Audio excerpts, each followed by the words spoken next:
Hello and welcome back to Explosive Kolonisation. Today we start on the dark side of Minmus. Obviously, me not being a professional, I did this at the wrong time. But I was trying to get this craft landed in the right place, and I was trying to do it fairly quickly because I have a lot of refuel runs to do. This ship that you can see here is obviously the liquid hydrogen refueler, which picks up from the LH2 base on Minmus, and I'm trying to refill several things, so there was a lot of trips and I cut out most of them, and there was some interesting things that started to happen after a while. But essentially what I'm doing at the moment is I am refilling the liquid hydrogen ship, the avatar ship, and the scrap heap station. I need to get LH2 onto all of them. And the first time that I do this, I touch down quite far away and then I drift over, and that takes so long that I think you'll see later on I actually end up landing it further away and then just putting up a pipe base. Makes it a little bit easier and there's less risk of smashing things on the floor.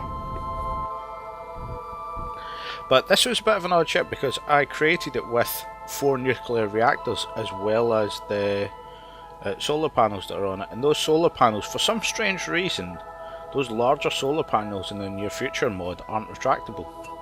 I'm not quite sure why, but yeah, so here we are, just attaching the pipes and getting ready for the refuel. This base actually produces liquid hydrogen at a ridiculous rate. It can fill the tank on this thing in less than a day, so it's quite good in general. But now that I've got that going, I decide, as I'm slimming down things and I'm looking at removing a lot of parts here to get a better performance, I don't really need this ship anymore. And the solar panel's that small, it doesn't really create enough electric charge to justify it. So I take it up to the scrap heap station and transfer out some of the last life support and things like that it's holding. Obviously it's not holding much. And then transfer in some crew, because obviously I want to bring the crew back. So after a quick attachment and loading up the crew, we set a manoeuvre node and come back to Kerbal. Now this thing had parachutes on it. I have a habit of making spaceships that do have parachutes just in case I ever decide to return them straight to Kerbal. And here I'm just trying to work out where I can land on land, but it's quite an aggressive re-entry. It's a very aggressive re-entry into planetary speeds. And one thing I forgot was the fact that this thing uses the Terrier engines and they lose efficiency in the atmosphere. They lose a lot of efficiency in the atmosphere. So my deceleration burn is not as smooth as I had hoped. And as you can see, I start losing things. I didn't even check to see what I was losing. I was just in the middle of basic prayer to the god of Kerbal, the Kraken, to hope that this doesn't lose any of its pallets. So after a while it starts to flip over. Obviously I've gotten rid of a lot of the fuel and it becomes unaerodynamic and starts moving nose first. So to try and counteract, it has a bit of a rotation, so I try and keep it pointing up, and at least if I'm not shedding the horizontal speed, I'm shedding some of the vertical speed. But I seem to be doing well when it comes to re-entry heat, and we start burning off. And this is a point where I make another mistake. I forget to empty out the rest of the fuel to keep the engines burning. So it's coming down pretty fast even with all the chutes out. Again, I just add these chutes as a just in case, and I never really intend to use them, so I don't check to see I've got enough.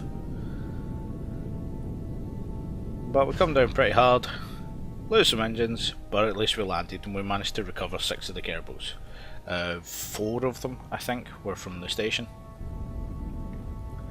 So after many refuel burns, I'm just sort of showing another one here, just to, it was on the same run of the video, so I just thought I'd keep it in. And just bring in the reactors because we're losing temperature. We're losing power because we're in the dark side, so bring on our 2 nuclear reactors, 2 out of the 4, and up to the station.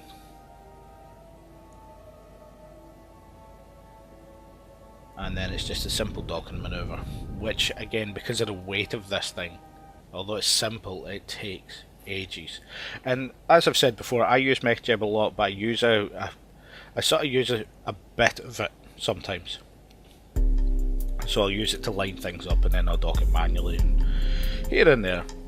Sometimes I play the game and I'm doing other things at the same time, so MechJeb is very useful for that, but it can go horribly awry sometimes.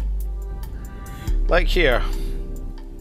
So there was a bit of a problem with landing, and as you can see I've got 2 frames of solar panels on the right hand side.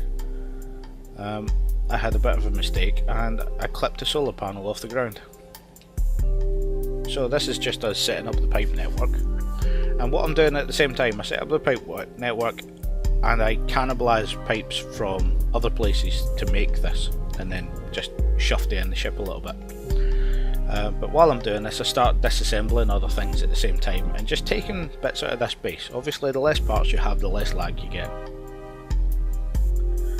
And this base is sort of established just for mining now, so I don't really need any of this assembler equipment, which was just me trying to figure out what I was doing. So we go through and decimate it piece by piece. I don't show everything because that would be a 2-hour video on its own. But after a while, we remove all the parts that we don't need, recover a lot of stuff from it, and it gives her a little bit of a faster runtime. Now, one of the other things I've been doing is actually trying to upgrade to 1.3.1 because it seems to run a lot smoother. There seems to be a little bit of an efficiency upgrade, which for the larger part things that I do has had quite a big effect.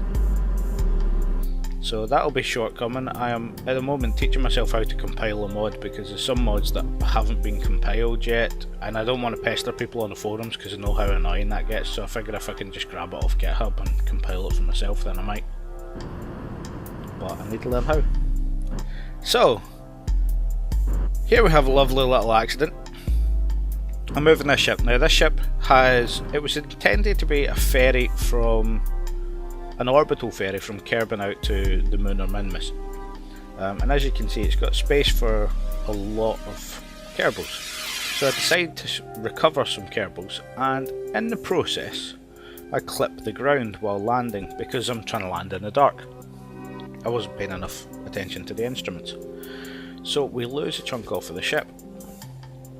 And I happen to be part with some fuel in it, so I sort of need to refuel the base, and as this little base which has been abandoned can produce fuel, I decide to hook it in and try and get some fuel off of this. Now at the same time as this, I've noticed that this ship's sort of flying a bit odd now because it's lost a tank on one side, so a little bit of recovery is needed. And because it landed at the wrong spot, I go and check for the base, and just there you saw what should have been Tent City. I do not know what has happened. It has disappeared completely out of my game. I checked the save file, it is gone. So somewhere Tent City has been deleted. Somewhere after you saw what had happened, where it had a little explosion in the last episode, it's been completely deleted. So God knows where it's gone, so I have to account for that now. And here, what you saw just there was a little probe that I had literally found, I'd forgotten about, and it's been orbiting the sun. It's got RTGs on it, so it's powered, so I'm adjusting it. And in the process I thought, what if I captured an asteroid and used that as fuel? My idea being to get better at capturing asteroids and then possibly send one out attached to a spaceship, so create a bit of a base round it that I can send out, that it can mine for fuel while it's on its way out to Joel. I'm not sure how it'll work, but it was something that popped into my head. So I make this large launcher. Now this is not a recyclable engine, this is just trying to get a heavy payload into the air, and obviously getting into a polar orbit in line, or sort of in line, with the asteroid. This is not something that I've really tried for, and I'm going for a big asteroid. I'm looking for a Type C. And part of this is, so I've found a Type C which is actually in the sphere of influence of Kerbal already, but it's on an escape trajectory. So I'll pick up a couple of missions for science with this particular asteroid, I launch this huge ship on and attach some of the science instruments to it. And here you can see just the buttons just trying to get lined up so that I'll intersect the orbit, and then I just play with the orbital parameters until I get a good ability to intercept close enough. It doesn't need to be perfect, I can manage.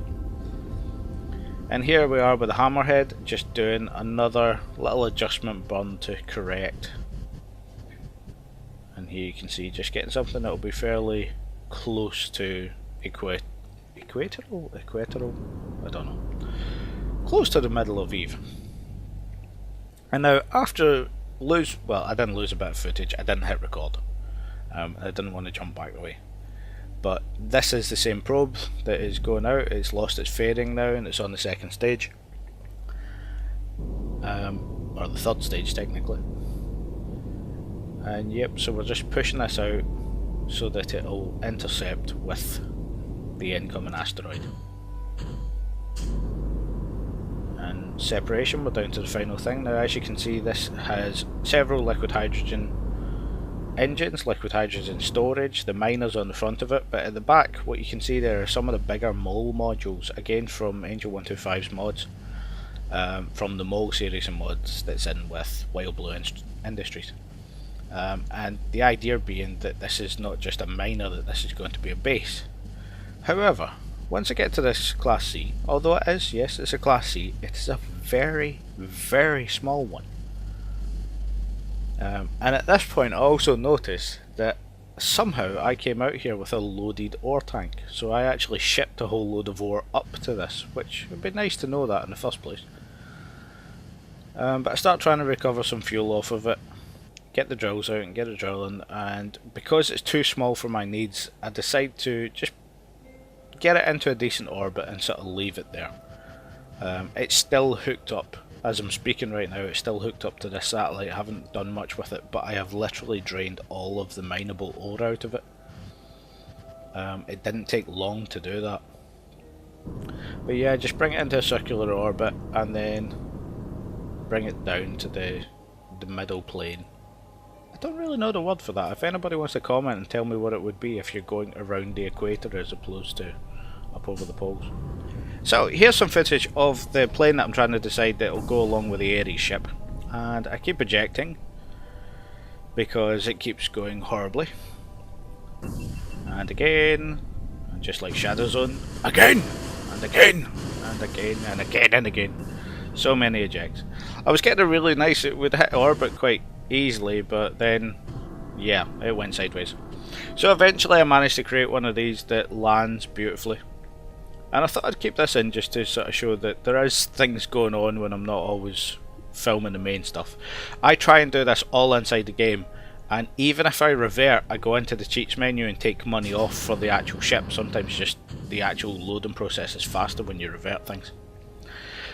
But here we launch our CST ship, which I haven't used in a long time, but this is your standard Orion capsule, the new capsule that's coming out from Boeing, and I just need to recover. I want to recover more of my people off of the scrap heap station, because the scrap heap station is going to be sent out to Joel. So we just get that set up for going to Minmus, and again we have more fueling. This time I'm showing the Avatar. I think before this there was a couple of runs to the Avatar, but there was also a run or two maybe to the liquid hydrogen refueler, which I've only just noticed doesn't have an autopilot on it, so it needs to be crewed to go anywhere. But at least it's full of fuel now. And this is one of my... I think this is my final run. Yes, it is. This is my final run, so I've just brought it up here. All the crew are out of the liquid hydrogen base, so that's been powered down. And then just a little course correction for the drifter, and we are back to the CST. So this is just coming in, we're just docking up, grabbing some Kerbals, but as it turns out there's 19 Kerbals on this station as this ship is coming in, so there's a few runs needed to remove Kerbals, but I also want to keep some scientists here. I want to keep 2 engineers minimum so that they can run the, oh, I've forgotten the name of it now, the lab that's part of OSE workshops. So I want to keep them on. I also want to keep some scientists on for running the science, because this is where I get most of my science, and obviously a pilot or two for making things and sending them down to the station, down to the planet, sorry. So we head back to Kerbal. Again, a ridiculously aggressive re-entry. I am very impatient, and yeah, this shows in my space program. As you can see, every one of my Kerbals was knocked out by G-forces, and probably with the amount of force they had there, it went off the scale, so it had probably liquefied their skeletons if this was real.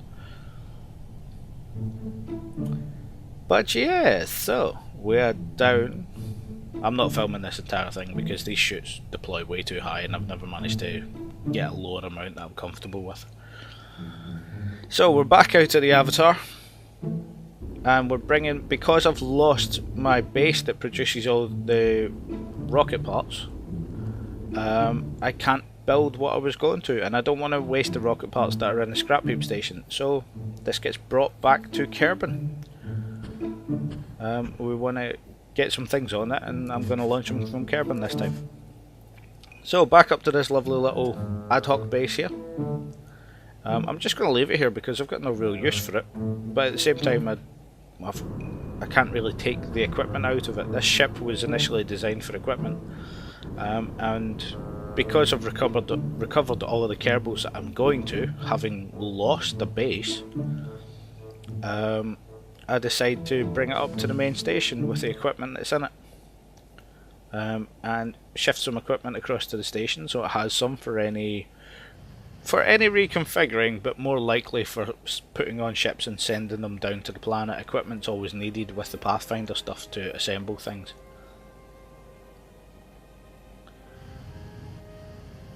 So once that's all docked and dumped off, we grab some more Kerbals.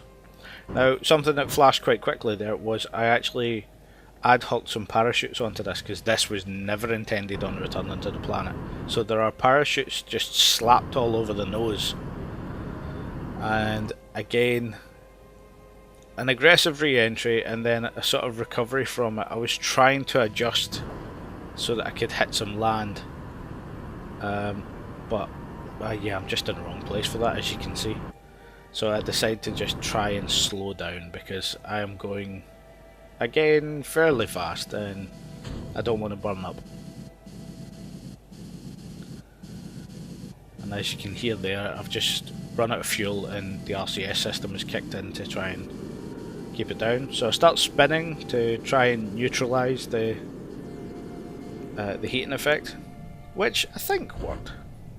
I start going nose first, which is always terrifying. And you can see there the layout of the parachutes from where I've just slapped them on with the Kerbal attachment system. And because I'm coming down, I come up with this idea to get out and literally cut off the bottom of the ship using KISS. Or using, yeah, the attachment system. But I'm too close to the water and I slam into it, destroying the bottom of the ship. But the Kerbal on the outside survives and everybody inside survives, so any landing you can walk away from is a good one, right?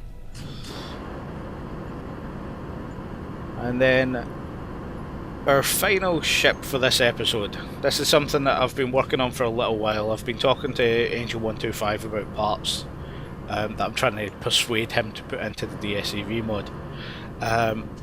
And this is sort of a version of it. I have a thing for ships that have like a triangular profile. And this is one of my versions for it. Again, built with the DSEV mod. There's a cockpit up front, and then the mods are actually on the wings, and it's just fuel down the centre, really. Those solar panels being from the Near Future Electrical Pack. Any SpaceX fans will recognise them from some of the recent stuff Elon Musk has been talking about. But here is my little triangular ship. Now this thing at the moment, the reason it's coming out here is it's got some nuclear carrying ability, some ability to carry uranium. and the scrap heap station has run out. Its reactors have gone dark, so it's just running off of solar power.